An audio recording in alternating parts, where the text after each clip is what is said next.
आप्यायन्तु ममाङ्गानि वाक्प्राणश्चक्षुश्रोत्रमथो बलमिन्द्रियाणि च सर्वाणि सर्वं ब्रह्म उपनिषदं माहं ब्रह्म निराकुर्याम् मा ब्रह्म निराकरोत् अनिराकरणमस्त्वनिराकरणं मे अस्तु तदात्मनि निरतेय उपनिषत्सु धर्माः ते मयि सन्तु ॐ शान्ति शान्ति शान्तिः. The Chāndogya Upanishad is from the Samaveda. The Upanishads of the Samaveda have this Shanti mantra, Apyayantu mama angani, and so on. May my limbs be strong, may they grow and be strong. May the qualities and virtues extolled in the Upanishads be in me. Those qualities, as we know, are Viveka, Vairagya, Shamadama, and so on. Having conducted 5 classes so far on the Chāndogya Upanishad, we are in this session taking up the 6th session or the 6th class, and in this 6th session we are entering the 6th chapter of the Chāndogya Upanishad. It doesn't mean that there is nothing left in the previous 5 chapters. We will revisit those chapters at a later time. However, in this session, we are going to take the first 4 mantras of the Chāndogya Upanishads, Shashtaha Adhyayah. The 6th chapter is especially known for the occurrence of the Mahavakya, the great statement, Tattvamasi, 9 times. Navakratvaha Tattvamasi Mahavakyasya Upadeshaha Atra Drishyate. In this session, however, we will not go that far to come across the Mahavakya. The class here will take a look at the very first 4 mantras, and in those 4 mantras, not only is there the story, but also a substantial teaching right away. The substantial teaching, as expressed in the sentence, Vacharambhanam vikaro namadheyam mritika ityeva satyam, or in other examples, it may not be mritika, clay, it could be iron, it could be gold, it could be yet other material. So let's stick to this mritika ityeva satyam. That will appear in the 4th mantra that we have taken out of the 4, I mean. What is the significance of this teaching? We'll get back to the story very soon. Out of clay, or some translators translate mritika as earth. Out of earth, out of clay, or in Indian British English, out of mud, various things are made, a pot, a pitcher, and so on. All of them on a transactional level are surely different. So for a Vedanti, on a transactional level, understands a king is a king, a beggar is a beggar. But deep inside him or her, he doesn't have to envy the king or look down at the beggar. The value system of the mad society that is ambitious, that is judgmental, that is full of revenge, reconciliation, war and peace and so on, those false values evaporate in Vedanta's illumination. While, let me repeat, a lady may look at a queen, and as a beggar woman, the illumined lady does not feel, ah, I wish I was a queen. Nor does the illumined woman look at the beggar woman and say, thank God I am not a beggar woman. Such thoughts do not come. So, Vyavahara, transactional plane, does have differences in a sense, but with their own limitations. Primarily, the illumined lady is anchored in I am Brahman. So Brahman appears as the beggar woman or the beggar man. Brahman appears as the queen or the king. Brahman appears as the most successful businessman of United States or UK. Brahman appears as a 20 times failure in whatever venture someone is into. So success, failure, all of them are appearances. One last time, they may have a certain relevance on a shallow level. On a deeper level, where you can get anchored, where you are capable of staying on that deeper level, neither you will envy anyone, nor will anyone's judgment cause botheration to you. As Bhagavad Gita puts it very nicely in the 12th chapter, Yasmat na udvijate lokaha, lokat na udvijate chayah.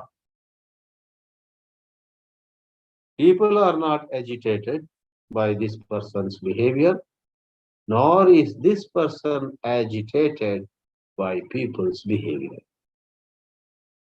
Thus, Vacharambanam vikaro namadheyam vrittiketyeva satyam points to a wonderful awakening in us. That is what all of us need. Every one of us has our own stress, our own frustration, our own disappointment, and in between, our own hope, desire. Tomorrow, I think, will be a good day. We hope tomorrow everything will be favorable to us. So we live in hope. We also live pretty much in sorrow. And the need of the hour is for us to live vibrantly. Vibrantly doesn't mean physically you vibrate. Someone may do it, God bless them. But vibrantly means you know it in your heart. In your heart, there is a certain clear experience of freedom, clear experience of utter security. For Vedanta helps you let go of your attachments which cripple you, which bind you, which limit you. Free from attachments, you experience a certain what Michael Singer calls the untethered soul. You are like an untethered horse running around freely. Whereas with these attachments to husband or wife, children or grandchildren, to position and a long list. Not that every one of us is attached to every one of those things in the list, but you have your attachment, I have my attachment, she has her attachment, he has his attachment. On this earth, is there anybody without any attachment? Someone who has truly understood Vedanta can be free from all attachments. Anyway, let me not give a long commentary on the Jivan Mukta Lakshana. In this first part of the sixth chapter of Chāndogya Upanishad, we have a story, and the story will go further actually, so we will continue in the next session also. But in the part that we are going to take a look at this moment, the story reaches pretty much a significant stage. So to say something about the title of the whole talk or whole class at this moment, the title is Names and Forms Are False. Let's take a look at the title slide at this moment. Names and forms are false. And I will connect that expression to the fourth mantra in the first khanda of the sixth adhyaya. Names and forms are false. Nama rupani mithya eva. Nama rupani abhasaha. Abhasaha means an appearance. They are not real. Clay appears, right? The clay appears as a pot. Of course, you may fill water in a pot. You won't be able to fill 10 liters of water if the same clay were to be made into a plate. 10 liters of water won't stay on a plate. We go to the first slide. I think presently we are seeing third slide by mistake. Then we go to the first slide, title slide. It is saying in, here. Not much really, but just to do justice to the little pretty slides that we have made for you. Names and forms are false. Later we will see the actual mantra in a little more detail, but at this moment, pointing to the words shown on the slide, what are the words which represent, which point out names and forms? I would say it is Vacharambanam and it is Namadheyam. Namadheyam is, as Adi Shankar also puts it, no different from Nama. Names and forms, right? Nama. Nama itself is Namadheyam. Names. This is a pot, that is a pitcher, that is a stick, that is a plate, that is out of clay you may make a doll, a school-going girl, and an old man with a stick in hand. All can be made with clay. So the old man, the girl, the pot, the pitcher, these names have, in Vyavahara, yes, you have some meaning. Therefore, let me say, a Vedanti never runs away from life. In fact, he participates. He too laughs. He too cries. But if you were to see him closely, his laughter, the tears of joy, and his crying, the tears of sorrow, are not about the I, me, and my. Okay, names and forms. Namadheyam is names, and forms, not called Rupani here, rather described Vacha Arambanam.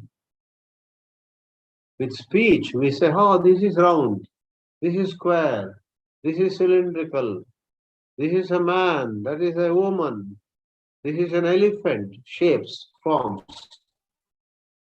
And you and I, despite our Vedanta learning, get sometimes deluded by some beautiful form and make a face looking at something called an ugly form.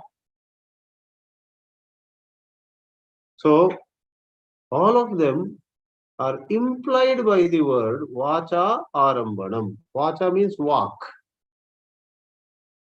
So the English translation goes, all modifications are mere names, they are mere or merely an activity of speech.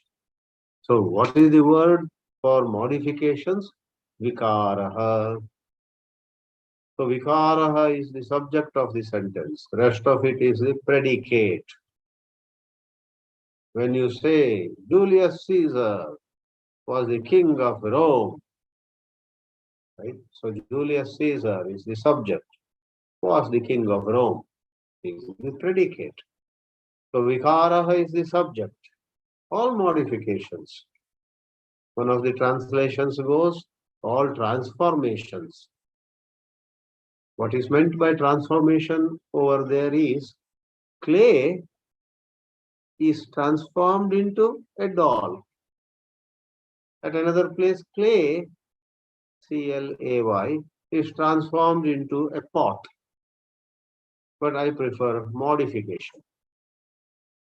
Therefore, before going further, the four mantras talk about a teaching which comes in the fourth mantra only, where when you abide by that inner silence within you, when you anchor yourself in a clear understanding of how nothing needs to change, you are fine as you are.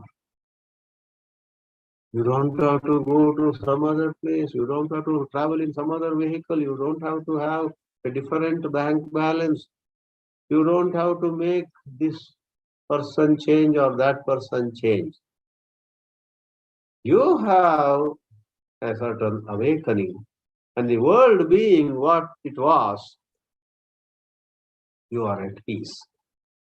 That is the significance of this anchoring in clay, not getting swayed by the names and forms that clay takes. Now we go to the mantras one by one, and we have the first mantra which opens the Akhyaika, the story. There's a story here. What's the story? It says, Śvetaketu ha. Ha is a particle to indicate something of ancient past. In Sanskrit, the word for history is itihasa. And itihasa, history, is made of three parts. Iti, ha, asa. So ha comes in that word also. Long ago, Śvetaketu asa. There was a young man called Śvetaketu. He is called Aruneyaha. Aruna's son is Aruni. Aruni's son is Aruneya. Therefore, Aruna's grandson, this fellow. Tam ha pita uvacha. So his father, Aruni, who is more known as Uddālaka, uvacha, said, Śvetaketu, oh my dear boy, Śvetaketu, go to some Gurukula, Vasa Brahmacharyam. One of the meanings of Vasa Brahmacharyam is Gurukula Vasa. And it's not just about celibacy, it's not just about particular rituals, some particular activities. There's a holistic meaning to Brahmacharya. It is to live in a disciplined manner with a guru. The word discipline calls for a lot of debate. What is discipline has been discussed in circles of intellectuals. The crude meaning is discipline. There are a set of do's and don'ts. Just go by them. And that is a very crude meaning. J. Krishnamurti says discipline or disciple is where there is constant learning. A learning mind is discipline. That's of course the other extreme. It may be true, it may be precise, But you give that definition to most people, unfortunately, they are likely to take wrong advantage of it. Oh, that means we can break any rule, huh? We don't have to follow any rule, we can break any rule, but always be in a learning mood. That is misunderstanding Krishnamurti. If you are truly in a learning, receptive state of mind, why would you just like that break any rule? Why would you just like that follow any rule? Anyway, without going much into discipline, the holistic discipline, where there is a certain opening up of our mind. Ordinarily, neither at schools and colleges nor at home, we get an opportunity to open up. We are hurt by others, we are reprimanded, we are browbeaten at, or we are pampered, we are treated so well out of attachment maybe by our parents or elder people. So both that kind of pampering, giving us whatever we want, whatever we ask for, or taking the whip in hand, they cause various forms of distortion in human mind. Therefore, it was that J. Krishnamurti said, discipline is not about rules, it's about learning. If you have seen, most of you have, I'm sure, the movie of the 1960s. I think I saw that movie, though I didn't understand anything. My English was almost zero at that time. I was 10-year-old. The movie I'm referring to is The Sound of Music. Somewhere in 1965 or 66, there was this movie, The Sound of Music. And over there, a father was looking after a number of children who had no mother and everything. The father was from military background. And he whistles and all the children have to come stand in a line and then they get to sit down for breakfast. A bit humorous, but having a great message. And then this Maria, the lead role there, she comes as a caretaker. I won't go long on this, but that caretaker woman brings about sea change in the lives of those children, 8 or 10. All of them are shown true love, are made to enjoy life. She has songs and she sings, she makes them sing. She dances, makes them dance. She takes them to beautiful, natural places. That's the opposite of the military style of raising children. This the sound of music. And those children grow up. Maybe it comes closer to what J. Krishnamurti called true discipline, where there is no fear, where one is uh, helped to let go of various negativities and one is able to pay attention to what life is all about. All this is easy to say. A lot of schools claim we impart holistic education. Whether they have understood what is holistic education is another question. Anyway, Vasa Brahmacharyam is our good old India's system of children, boys, mostly boys, some exceptions, girls could have been there.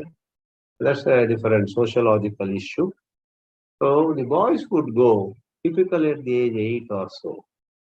And this father Uddālaka noticed that this boy was playing around. He had already become probably 9, 10, 11, 12-year-old, as it's going to say, another mantra. 12-year-old, this boy should have gone to Gurukula at the age of 8 or 9. And Shankaracharya in his Bhashya says, his father himself was very learned, very wise. Why did he not do Upanayana? Put the sacred thread on his son, that is, there is that Upanayana Sanskara, and teach whatever had to be taught. So Shankaracharya says, no, the father was such a humble person. He did not want to impose himself on the son. He said, my son, I can teach, but I don't want to. Let him learn at some other guru. Whereas if he is here only, all said and done, he would have number one, some attachment. Number two, as they say, familiarity breeds contempt. My dad, my father never gives me time to enjoy. Some kind of rejection, big rejection or small rejection. So to avoid those psychological twists and turns and complications, the boy is told, Śvetaketu, Vasa Brahmacharyam, which means Gurukulam Gacha. Navai Saumya Asmat Kulinaha Ananuchya Brahma Banduriva Bhavati. There's a taunt here. Asmat Kulinaha, in my family, in our family, no boy stays like this. You have already become 12-year-old. No boy stays, hangs around, to use the colloquial expression. Ananuchya. You see, Anuvachana means Vedic learning. Anuvachana. Then its participle becomes Anuchya. Some of you are familiar with that famous convocation address of the Taittiriya Upanishad, Dikshavalli. Vedamanuchya Acharya Ante Vasina Manushasti Satyam Vada Dharmanchara Vadhyayan Ma Pramada. It goes on. So, Vedam Anuchya, having instructed, and here having studied, depending on the context. Ananuchya means not having studied Vedas. If one hangs around, and then when boys of all other families are truly learned, they have studied the Vedas. The Brahmanas were supposed to study Vedas. This is not just by caste, but by Vedic studies. Nowadays, 98% of the so-called Brahmanas by Jati don't know anything about Vedas. 2% may know, and we can't say they are wise really. They have their own problems.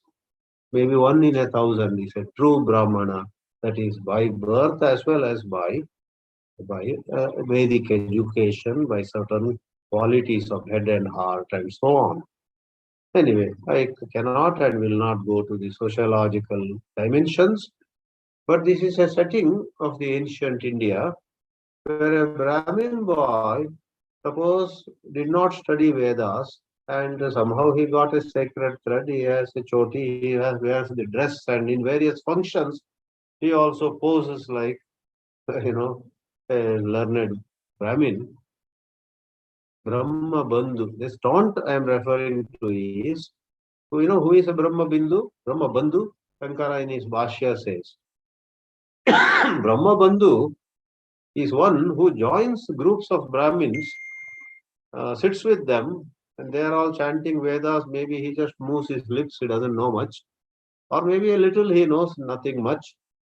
So, for an observer from distance, he also looks like a good Brahmin with Vedic knowledge and so on. But really he doesn't know. Such a person is called Brahma Bandhu.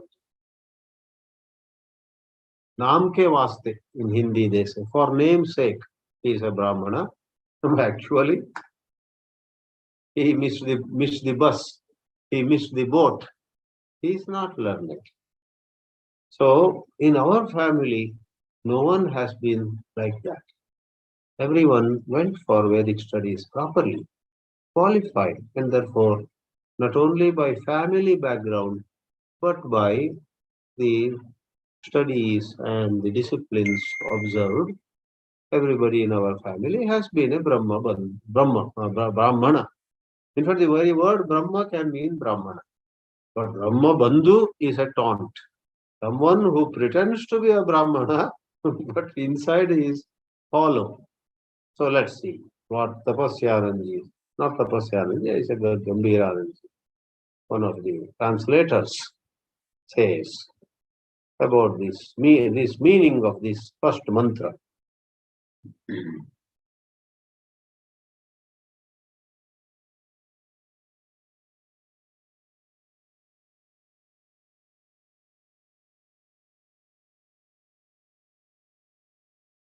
Oh, once upon a time there was one named Śvetaketu, grandson of Aruna.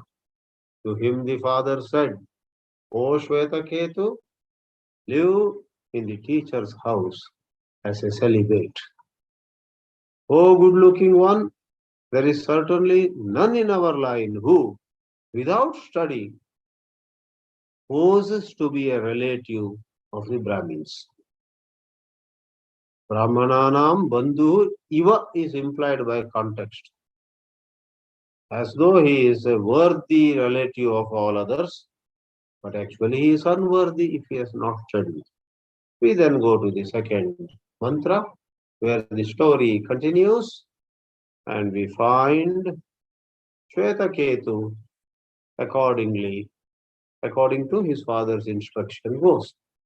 As this mantra says, Saha Dvadasha Varshaha, that Visarga has dropped based on the rules. When he left, he was Dvadasha Varshaha. That is Dvadasha Varshani Yasya Saha.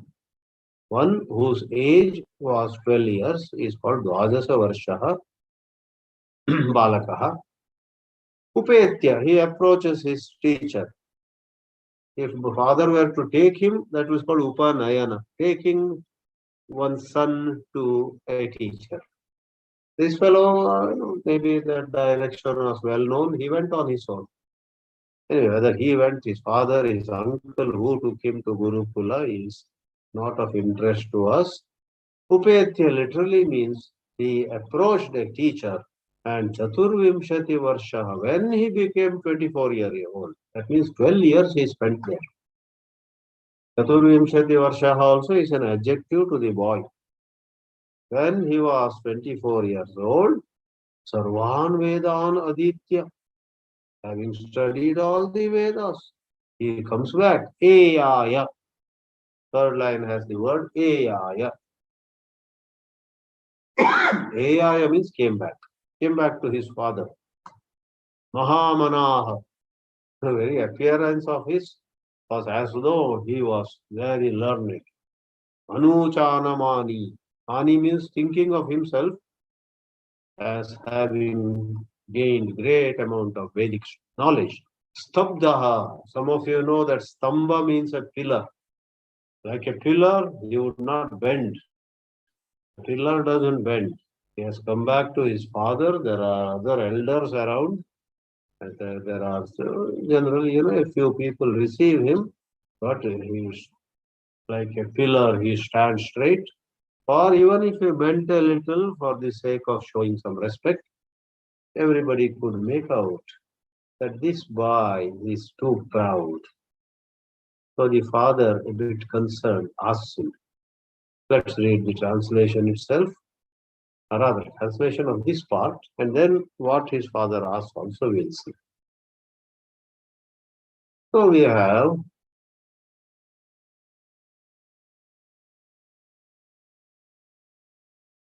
he of 12 years age, that means when he left, after going to the teacher and having studied all the Vedas, till the age of 24 years, having done study, returned, conceited. He was conceited. Mahamana, thinking high of himself, proud of being a learned man. Anuchanamani. So Uchana means Uchana is the present participle. Anuchana is one who has studied the Vedas. Earlier, the father had used the word ananuchya. There was negation. Here, no negation. Anuchanamani. Anu is just a upasarga. It's not negative. As I had said before, for those who want to have a better feeling for the words, anu vachana, anu and vachana. And vachana, the present participle becomes uchana, anuchana, anuchanamani, thinking of himself as very learned and immodest, stabdaha. And the father says to him, let's see the next slide, where what Uddālaka, Arunaha, no, Aruna is grandfather, Arunihi says to Śvetaketu, we see in the next slide. Śvetaketu, O my son Śvetaketu, yat nu somya idam. Yat nu. Yat means this kind of behavior on your part, somya, O pleasing one, idam, this behavior, mahamanaha, as though you are more learned than others, nuchana mani, it seems you think of yourself as having mastered all the Vedas, stabdaha asi, repeat words, repeat. Okay. The father slowly asks, did you ask your teacher at the Gurukula, tam adesham aprakshya? Tam adesham aprakshya. Did you ask that particular teaching? Which teaching is the father referring to? Yena ashrutam shrutam bhavati. It is that teaching where everything that is unheard, which means unstudied, becomes as though studied. Everything unthought of becomes as though thought of. Shankara writes, Tarkitam atarkitam. Sarvam atarkitam, tarkitam iva bhavati. Sarvam anaditam, aditam iva bhavati. And third one is avidnatam.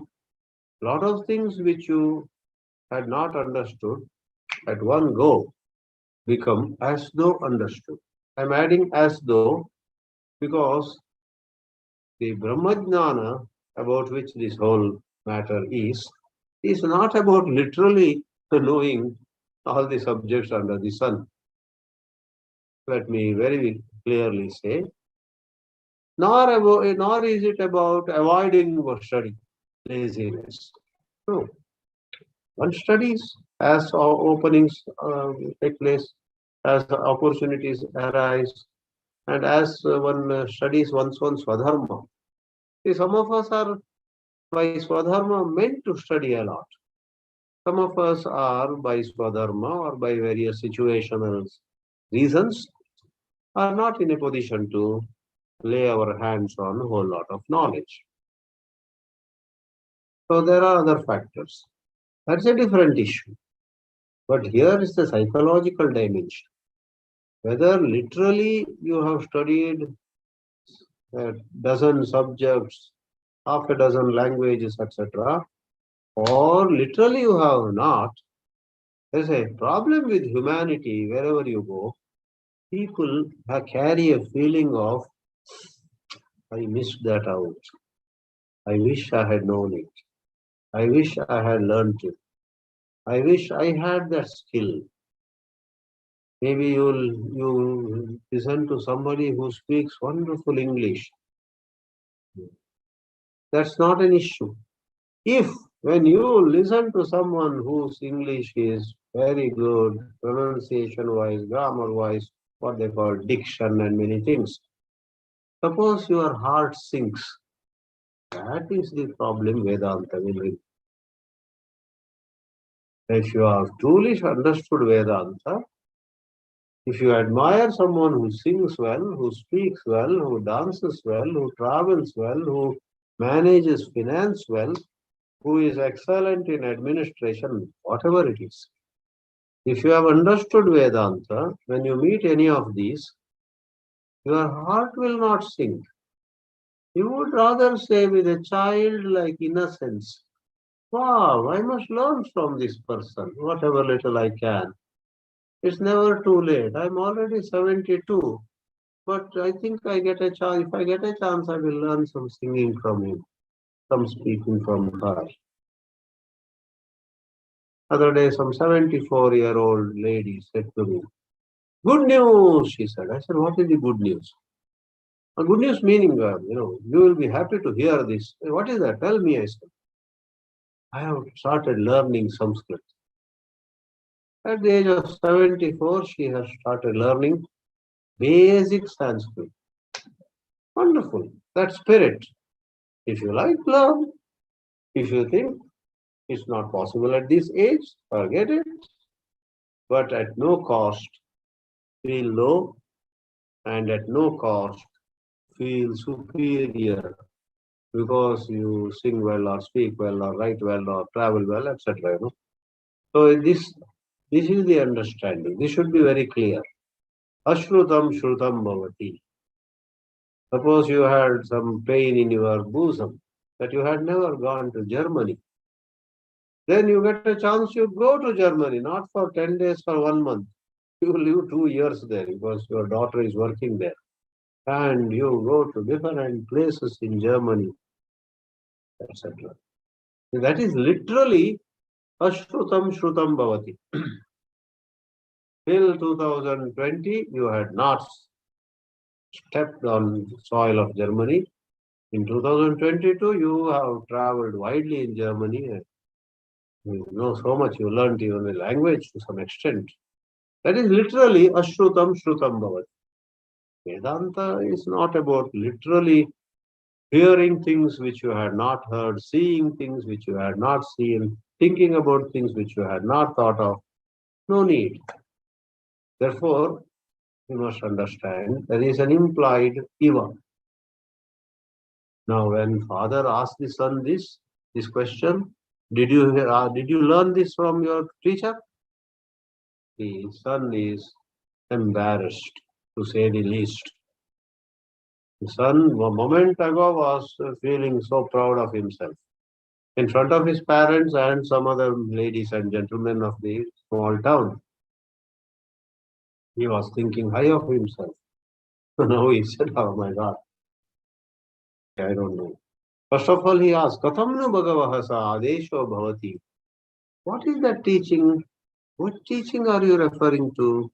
By which the unheard becomes heard, unthought of becomes the thought of, ununderstood becomes understood.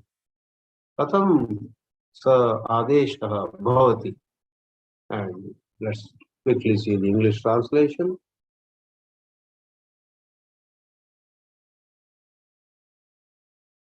O Śvetaketu, O good-looking one, Somya, now that you are conceited, proud of being a learned man, and immodest like this, let me ask you, did you ask about that instruction through which the unheard of becomes heard, the unthought of becomes thought of, the unknown becomes known?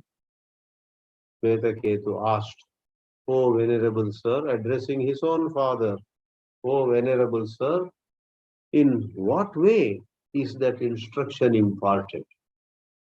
In other words, what is that instruction? How is it imparted? What words and what techniques, what methods, what methodology, and so on. In the last Sanskrit slide now, there is the wonderful answer, mind-blowing reply from Uddālaka, the father. That is where in the next slide we are seeing now the Vacharambanam Vikaro Namadeyam, the much quoted Sanskrit line. So let's go to, I think it's the 8th slide out of the 9. We go to the 8th slide. And the 8th slide is going to say, before the slide opens, Let me tell you.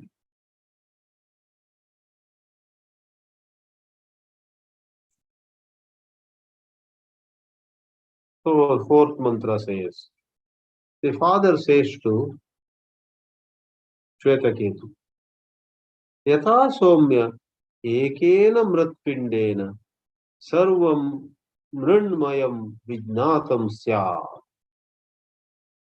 If you know mrit means clay. One pinda means a ball. You hold a ball of clay in your hand and know what is clay. Then sarvam mrunmayam, many things made of clay, vijnatam syat, will all be known. So we must take it in right context.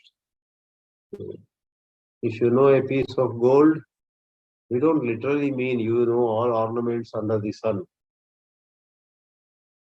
Because generally we are very attached to the designs,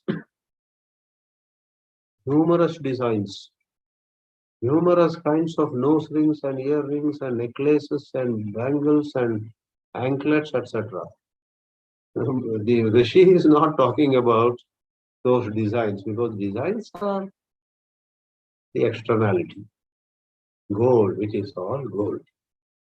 Here it is all clay. Ekena mritpindena sarvam mrunmayam vijnatam syat.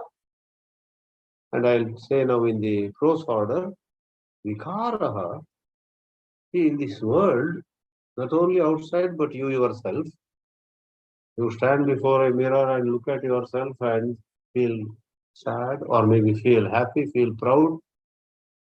Your pride, your unhappiness, your all those emotions are in the domain of avidya. If you know who you truly are, then you will not be disturbed. Vikaraha is the subject. All modifications, that means all names and forms, are vacha arambanam. Therefore, let me make some concluding comments. The wise, the mystics, the great seers have said in one voice that appearances are defective. Appearances are defective, are false, do not be carried away by appearances. At the most, keep them at the Vyavahara level. Yeah. Vedanta doesn't say to a 28-year-old young man, don't marry, don't see the looks at all of young women who are being proposed to you. Vedanta is not some kind of insane behavior. The young boy is asked to, okay, take a look, yeah. By education, by appearance, by certain other criteria, select someone and marry and so on. Vedanta is at peace with it.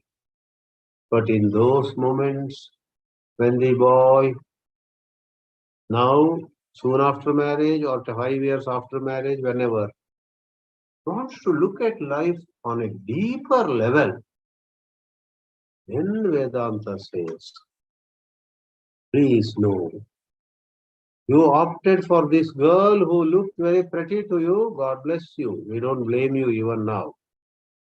But so-called looks, the so-called skills, the so-called family background, so-called academic qualifications, so-called, all of them have a certain value at a certain level. But you know what? If you really want peace, if you really want happiness, learn that art of unconditional love. Don't love your wife because she looks good. Love your wife either way. He looks good, she perhaps doesn't look good tomorrow, some accident, something, God forbid. You came to know some new dimension which you did not know before. And that could happen to you also. She could discover something about you which might be very disappointing to her. But Vedanta tells that wife also. Don't jump to a conclusion. Think objectively. So there's a whole lot of how Vedanta is to be applied. I would rather say if you have truly understood Vedanta, you will apply it the right way. You can't make a manual. These are the right ways of applying Vedanta. These are the wrong ways of applying Vedanta. It doesn't work like that. At the most, it may be of a little value. But actually, from proper teachers, Prapya Varan Nibodhata. Understand what Vedanta is saying. Then the right, appropriate application will just take place. To continue in a relationship or to break a relationship, to continue to invest somewhere or withdraw all investments, to continue in a certain town or to move to another town. Like that, 100 scenarios. Vedanta doesn't have any rigid rule, but that awakening will automatically make you take very intelligent course of action. When you know it, you know it. Yap pashyati sapashyati.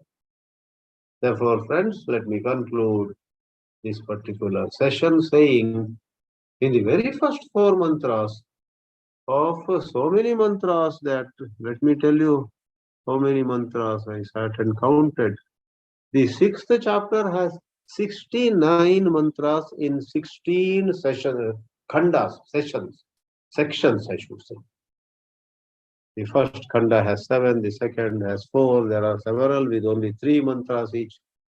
And the 16th khanda, the last khanda of the 6th chapter has 3 mantras. Together, 69 mantras. We have seen the 4 mantras, first 4 mantras of these 69, which constitute Shashtaha Adhyaya, 6th chapter.